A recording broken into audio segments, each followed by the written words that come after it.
Welcome दोस्तों। Study Chimes में आप सभी का स्वागत है। आज हम लोग 1000 जीके जे सीरीज का पार्ट 11 देखने जा रहे हैं। हमारा पहला प्रश्न है, शैवाल की कोशिका भित्ति किस चीज की बनी होती है? तो इसका सही उत्तर हमारा सेल्यूलोज। शैवाल जिसे हम लोग इंग्लिश के अंदर में एल्गी के नाम से जानते हैं, ठीक है। तो एल्गी की जो कोशिका भित्ति है, यानी कि इसकी जो सेल वॉल है, ठीक है, तो इसकी जो सेल वॉल ये सेल्यूलोज की बनी होती है। और इसके अंदर में जो है हमारा हेमी सेल्यूलोज, ठीक है, हेमी सेल्यूलोज, और इसके अलावा हमारा पैक्टिन और गैलेक्टन होता है, ठीक है। लिख देता हूँ आपके लिए, गैलेक्टन। तो ये इसके अंदर में जो है पाए जाते हैं गैलेक्टन, हेमी सेल्यूलोज और पैक्टिन।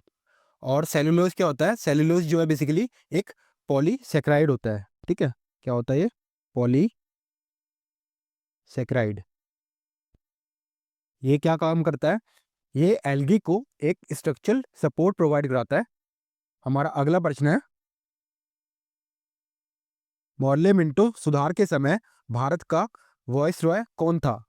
तो भारत का जो वॉइस रॉय था वो था लॉर्ड मिंटो, ठीक है। ये भारत के वॉइस रॉय थे मॉर्ले मिंटो रिफॉर्म, जो कि 1909 के अंदर हुए थे उस समय पर, ठीक है।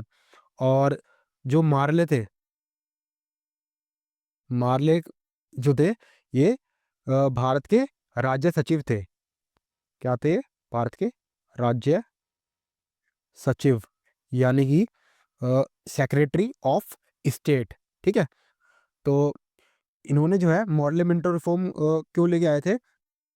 ताकि जो भारतीय हैं उनकी सरकार के अंदर में एक जो उनका पार्टिसिपेशन है, ठीक है, वो बढ़ सके, ठीक है।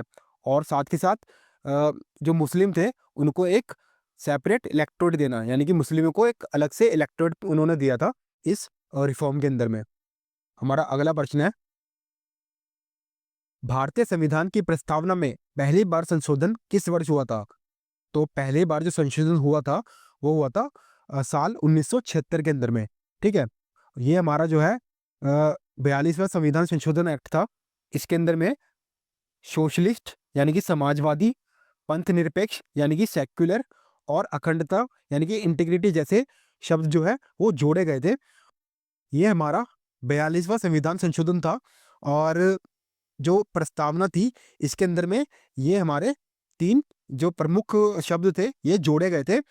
ये संविधान संशोधन इतना बड़ा था कि इसको हम लोग मिनी कॉन्स्टिट्यूशन के नाम से भी जानते हैं, ठीक है। हमारा अगला प्रश्न है, विश्व की प्रथम महिला प्रधानमंत्री कौन थी? तो इसका सही उत्तर हमारा एस भंडार नायके, यानी कि श्री मावो भंडार नायके।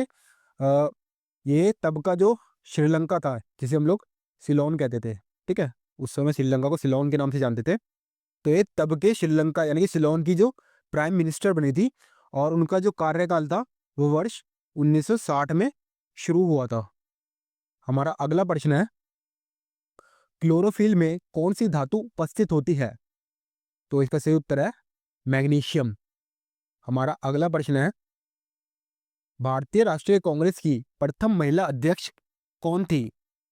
तो इसका सही आंसर है हमारा सरोजिनी नायडू। सरोजिनी नायडू जो है ये भारतीय राष्ट्रीय कांग्रेस की प्रथम महिला अध्यक्ष थी। हमारा अगला प्रश्न है, दूध का धवल रंग किसकी उपस्थिति के कारण होता है? तो इसका सही उत्तर है कैसीन। कैसीन जो है ये एक प्रोटीन होता है। जब भी जो हमारा कैल्शियम है, मैं लिख देता हूँ आपके लिए, जो कैल्शियम है और जो फॉस्फेट होता है, ठीक है, कैल्शियम और फॉस्फेट ये मिसेल बनाते हैं, ठीक है। क्या बनाते हैं लोग? मिसेल। तो मिसेल क्या होते हैं? ये छोटे छोटे कण होते हैं, और जब भी प्रकाश इन कणों से टकराता है तो ये प्रकाश को बिखेर देते हैं, ठीक है, जिससे दूध का जो रंग है वो सफेद दिखाई देता है। हमारा अगला प्रश्न है, सीमा सड़क संगठन यानी कि बीआरओ की स्थापना किस वर्ष हुई थी? तो इसकी जो स्थापना हुई थी वो 7 मई 1960 को हुई थी, ठीक है। तो ऑप्शन हमारा सही होगा 1960 में। वो जो हमारा बीआरओ है यानी कि सीमा सड़क संगठन, ये क्या काम करता है? ये जितने भी हमारे जो सीमावर्ती और जो मित्र पड़ोसी देशों में सड़क का जो नेटवर्क है उसको विकसित करता है और साथ ही साथ उसका रख रखाव का कार्य भी करता है। हमारा अगला प्रश्न है, संसद का सत्र किससे शुरू होता है? तो इसका सही उत्तर है हमारा प्रश्न काल। संसद का जो सत्र है ये प्रश्न काल से शुरू होता है। ये प्रत्येक बैठक का पहला घंटा होता है, ठीक है। इस पहले घंटे के अंदर में सांसद मंत्रियों से प्रशासनिक गतिविधियों से संबंधित सवाल पूछते हैं। और जो शून्यकाल है, ये शून्यकाल क्या होता है? ये प्रश्न काल के ठीक बाद दोपहर 12 बजे शुरू होता है, ठीक है। दोपहर को 12 बजे शुरू होता है प्रश्न काल के ठीक बाद। और इसके अंदर में क्या होता है? सांसद बिना किसी पूर्व सूचना के आवश्यक मुद्दों को उठाते हैं। हमारा अगला प्रश्न है, किस प्रकार की कृषि को असम के अंदर झूम कृषि के नाम से जाना जाता है? तो इसका सही उत्तर होगा स्थानांतरित कृषि, यानी कि शिफ्टिंग कल्टीवेशन, ठीक है। हिंदी इंग्लिश आपको दोनों में नाम याद रखना है। तो शिफ्टिंग कल्टीवेशन यानी कि स्थानांतरित कृषि जो है, इसके अंदर होता क्या है बेसिकली, एक जगह की जो वनस्पति होती है उसको जलाकर साफ करते हैं और जो राख बनती है, ठीक है, उस राख का यूज करके फसल उगाई जाती है। और कुछ समय के बाद में भूमि की जो उर्वरता है वो अगर जैसे मान लीजिए कम हो जाती है, तो किसान क्या करते हैं, नई भूमि पर चले जाते हैं और भूमि को ठीक होने के लिए छोड़ देते हैं। हमारा अगला प्रश्न है, इंसुलिन किसके द्वारा उत्पन्न होता है? तो इंसुलिन जो है हमारा पैनक्रियाज, ठीक है, यानी कि हमारी अग्नाशय है, इसके द्वारा हमारा उत्पन्न होता है ये। हमारा अगला प्रश्न है, किस ब्रिटिश गवर्नर ने बंगाल में द्वैत शासन व्यवस्था को समाप्त किया था? तो जो द्वैत शासन प्रणाली थी, जिसे हम लोग इंग्लिश के अंदर में डाय आर्की के नाम से जानते हैं, ठीक है, तो ये किसने खत्म करी थी? ये खत्म करी थी वॉरेन हेस्टिंग ने, ठीक है। और ये कब खत्म करी थी? 1772 के अंदर। तो आपको याद रखना कब खत्म करी थी? 1772 में ये खत्म हुई थी। और अगर आपसे पूछा जाए किसने शुरू करी थी ये प्रणाली, तो ये जो प्रणाली शुरू करी थी सन 1765 के अंदर में रॉबर्ट क्लाइव ने, ठीक है। जो रॉबर्ट, मैं लिख देता हूँ आपके लिए, रॉबर्ट क्लाइव थे। इन्होंने सन 1765 के अंदर में ये द्वैत शासन प्रणाली, यानी कि जिसे हम लोग इंग्लिश में डायआर्की के नाम से जानते हैं, ये इन्होंने शुरुआत की थी इसकी। इसके अंदर होता क्या था बेसिकली, जो कंपनी थी, ठीक है, कंपनी के पास क्या था? जो दीवानी का अधिकार था, ठीक है, लिख देता हूँ आपके लिए, दीवानी। इसे हम लोग दीवानी क्या होता था? राजस्व जो होता था ना, राजस्व को, जो भी बेसिकली टैक्स वगैरह इकट्ठे करने होते थे, तो टैक्सेस वगैरह जिसे हम लोग राजस्व या दीवानी के नाम से जानते हैं, तो ये कौन इकट्ठा कर सकता था? जो कंपनी थी, ईस्ट इंडिया कंपनी, ठीक है, उसके पास ये अधिकार था। और जो प्रशासनिक अधिकार था वो नवाब के पास था, ठीक है। जो जो भी हमारा एडमिनिस्ट्रेटिव जो भी काम था प्रशासनिक, वो नवाब करते थे। तो इसके अंदर में ये द्वैत शासन था, ठीक है। तो ये किसने चलाई थी? रॉबर्ट क्लाइव ने। और इसे खत्म किसने किया था? लॉर्ड वॉरेन हेस्टिंग ने, सन 1772 में। ये वेरी इंपॉर्टेंट क्वेश्चन है, आपको इसको याद रखना है। और वॉरेन हेस्टिंग जो थे, ये बंगाल के पहले गवर्नर जनरल बने थे। वेरी इंपॉर्टेंट है, आपसे पूछा जाए कि बंगाल के पहले गवर्नर जनरल कौन थे, तो ये लॉर्ड वॉरेन हेस्टिंग ही थे। हमारा अगला प्रश्न है, कौन हमारी आंखों में प्रवेश करने वाले प्रकाश की मात्रा को नियंत्रित करता है?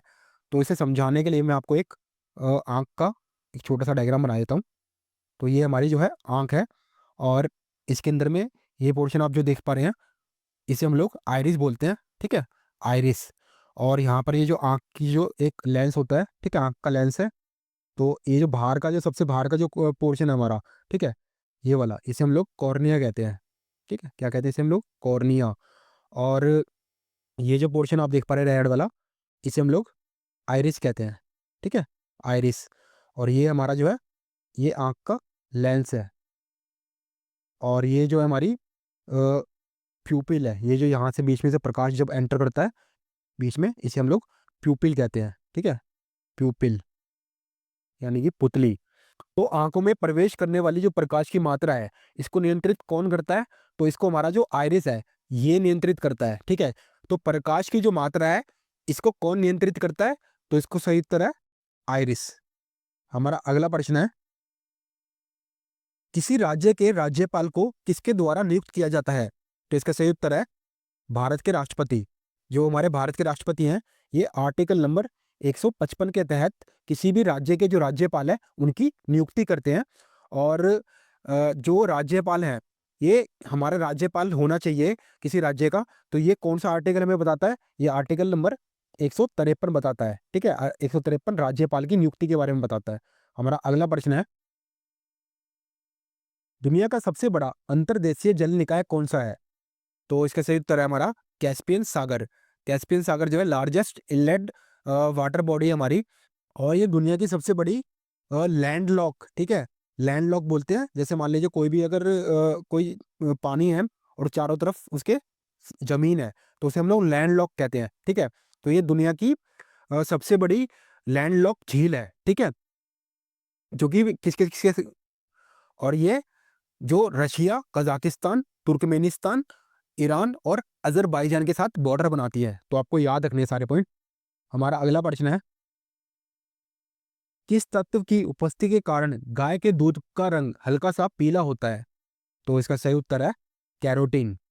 तो कैरोटीन जो है एक फैट सोल्यूबल पिगमेंट है, यानी कि एक फैट सोल्यूबल वर्णक है। ठीक है, तो हरा चारा जो होता है, जिसे घास खाती है, उसके अंदर में ये कैरोटीन मौजूद होता है, और एक तरीके का वर्णक है, यानी पिगमेंट है, जो कि प्लांट्स में होता है। और ये कैरोटीन गाय के शरीर के अंदर में विटामिन ए के अंदर में बदल जाता है, और ये दूध के रंग को हल्का सा पीला कर देता है। हमारा अगला प्रश्न है, भारतीय राष्ट्रीय कांग्रेस के प्रथम मुस्लिम अध्यक्ष कौन थे? तो इसका सही उत्तर है बदरुद्दीन तैयबजी। ये वर्ष 1887 के अंदर में कांग्रेस के प्रथम मुस्लिम अध्यक्ष बने थे, और इसका साथ के साथ कांग्रेस के तीसरे अध्यक्ष थे ये। ठीक है, कांग्रेस के जो पहले विदेशी अध्यक्ष आपसे पूछा जा सकता है कि कांग्रेस के फॉरेन जो अध्यक्ष थे वो कौन थे पहले, तो वो थे हमारे 1888 के अंदर में जॉर्ज यूले। ठीक है, जॉर्ज यूले जो थे, ये 1888 के अंदर में कांग्रेस के प्रथम विदेशी अध्यक्ष बने थे। ठीक है, तो ये पॉइंट आपको याद रखने हैं। और जो बदरुद्दीन तैयबजी थे, ये पहले भारतीय थे जिन्होंने जो बम्बई हाई कोर्ट थी उसके अंदर में बैरिस्टर के रूप में काम किया था। ठीक है, आपको ये पॉइंट भी याद रखना है। हमारा अगला प्रश्न है, गौतमीपुत्र सातकर्णी किस वंश के शासक थे? तो इसका सही उत्तर है सातवाहक वंश। तो ये जो आंध्र का सातवाहक वंश था, ये इसके एक महान शासक थे, और इस सातवाहक वंश की जो स्थापना की थी, ये सिमुक ने की थी। वेरी इंपॉर्टेंट है, किसने की थी इसकी स्थापना? सिमुक ने। ठीक है, और जो गौतमीपुत्र सातकर्णी थे, ये इस वंश के 23वें नंबर के शासक थे। ठीक है, कौन से थे? 23वें नंबर के। हमारा अगला प्रश्न है, भारतीय संविधान में अनुच्छेद 44 किससे संबंधित है? तो ये हमारा समान नागरिक संहिता, यानी कि यूनिफॉर्म, मैं लिख लेता हूँ आपके लिए इंग्लिश में भी, यूनिफॉर्म सिविल कोड। ठीक है, तो यूनिफॉर्म सिविल कोड से संबंधित है ये आर्टिकल 44 के अंदर में राज्य के जो नीति निर्देशक सिद्धांत हैं उनके अंतर्गत आता है। और इसके अंदर में ये बताया जाता है कि जितने भी हमारे जो भारत के नागरिक हैं उनके लिए समान कानून होना चाहिए। किस शासक ने 1191 में मोहम्मद गौरी को हराया था? तो इसका सही उत्तर है पृथ्वीराज चौहान। पृथ्वीराज चौहान ने 1191 में जब तराइन का युद्ध हुआ था, ठीक है, ले लेता हूँ आपके लिए, तराइन का जो युद्ध हुआ था, इसमें मोहम्मद गौरी को हराया था और इसे जो है जीवित छोड़ दिया था। और बाद में जो है 1192 के अंदर में जो तराइन का जो द्वितीय युद्ध हुआ था, इसमें मोहम्मद गौरी ने पृथ्वीराज चौहान को हरा दिया था और इसे बंदी बना लिया था। तो आज हमने 1000 जीके जीएस क्वेश्चंस का 11वां पार्ट देखा। मैं आशा करता हूँ कि आपको ये पार्ट काफ़ी अच्छा लगा होगा। धन्यवाद।